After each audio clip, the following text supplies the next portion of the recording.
Mr. Mnisi, when you say to him, purchase orders as per request have been approved, are you saying you're not sharing information there? I'm responding to the concerns that you had raised. No, but you're saying you never shared information with Sergeant Nkosi. Are you saying there when you say purchase orders as per request have been approved, that's not sharing information? Commissioner, I'm trying to explain a point. No, but and when I'm cut off, it makes it extremely difficult for me. With due respect, yes, Commissioner.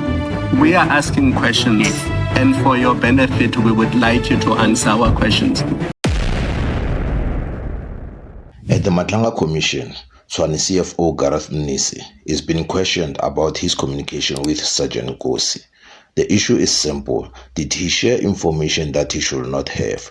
Because from the questioning, it's clear the Commissioner is not convinced by his answers. So here is the first question. Are you saying in the second last text, you are not sharing information with Mr. Nkosi?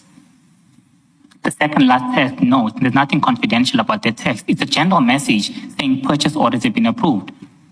I'm not sure if I'm adhering to your request. I try to answer and then explain. You're not answering my question. Are you saying you are not sharing information? I didn't ask you about whether it's confidential or not. This is where the pressure starts to build.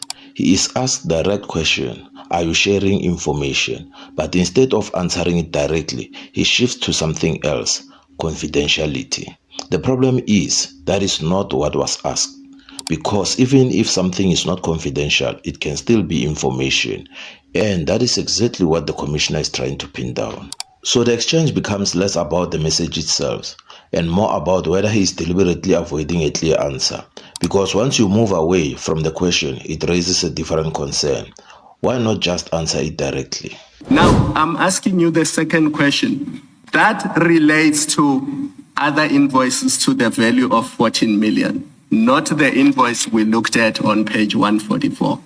Am I correct? It refers to all those invoices except that one? Except that one, yes. And my question was, why do you consider it appropriate? He was already involved and it was convenient for me. He was already in discussions with the general, and this is still in general terms. And why did you not say to him he cannot be involved? These are issues between the city of Tshwane and its service providers. Yeah. Why did you not say that to him? He was already involved, Commissioner. And I said earlier on that in hindsight, I did mention this earlier on, that in hindsight, I should have got the number of the general much earlier than this. That answer changes the tone completely. Before, he is denying sharing information. But here, he admits that Nkosi involvement was allowed because it was convenient. That is no longer a denial. That is justification. And that creates a contradiction. Because if someone is not supposed to be involved, convenience should not be the reason they are included. What makes this moment significant is the shift in his responses. At first, there is distance. I am not sharing information. But under pressure, that position weakened. It was convenient for me. And that gap between denial and justification is where the real issue sits. Because in situations like this, it is not just about what was said. It's about how the answer changes when the pressure increases.